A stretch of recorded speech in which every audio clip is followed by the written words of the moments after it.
Baik, saat ini saya akan membahas tentang hukum Taurat. Namun sebelum itu perlu diketahui apa yang dimaksudkan dengan hukum Taurat. Kata Taurat dalam bahasa Ibrani adalah Torah dan dalam bahasa Yunani adalah nomos. Istilah kata Torah berasal dari kata kerja bahasa Ibrani yaitu kata yara yang mengandung pengertian hukum, arahan, pengajaran, instruksi, didikan, dan menunjukkan. Hukum Taurat atau disebut juga sebagai dasar tita yang dalam bahasa Latin disebut sebagai dekalog adalah daftar perintah agama dan moral yang merupakan perintah Tuhan yang diberikan kepada bangsa Israel melalui perantaraan Musa di Gunung Sinai dalam bentuk 2 loh batu. Perintah 1 hingga ke-4 tertulis dalam loh batu 1 dan yang ke-5 hingga ke-10 di loh batu yang kedua. 10 perintah Taurat ini terdapat dalam 2 kitab perjanjian lama, yaitu dalam kitab Keluaran pasal 20 ayat yang ke-2 sampai yang ke-17 dan Ulangan 5 ayat yang ke-6 hingga ayat yang ke-21. Hukum Taurat adalah pedoman hidup umat Allah yang mencakup hukum-hukum moral, sipil, dan keagamaan serta 613 hukum dan perintah. Yang berikut ialah bagaimana pandangan Yesus mengenai hukum Taurat dalam kitab Injil Sinoptik.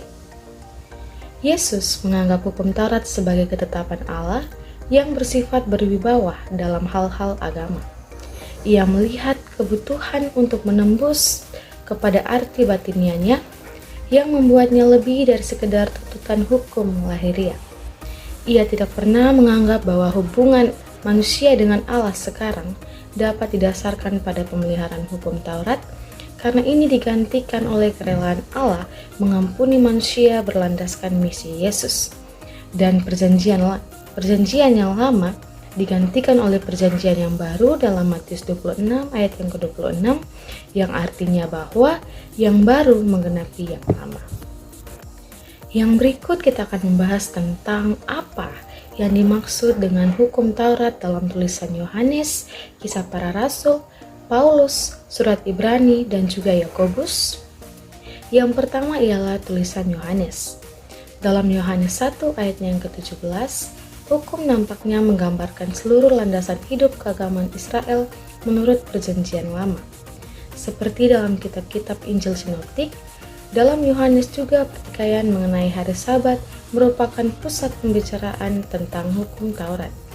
Dalam laporan Yohanes, pertikaian tentang hari Sabat itu penting sekali. Yesus dengan terus terang mengecam keilahian orang Yahudi dalam menafsirkan Taurat. Hukum Taurat diberikan oleh Musa, tetapi kasih karunia dan kebenaran datang oleh Yesus Kristus. Kemudian tulisan Kisah Para Rasul. Pada tahap-tahap pertama dari misi Kristen, hukum Taurat nampaknya tidak menjadi masalah baru. Pada waktu pelayanan Stefanuslah, sikap orang Kristen terhadap Taurat menjadi masalah.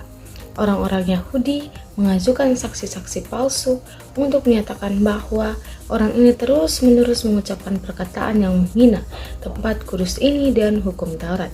Dalam Kisah Para Rasul 6 ayatnya yang ke-13.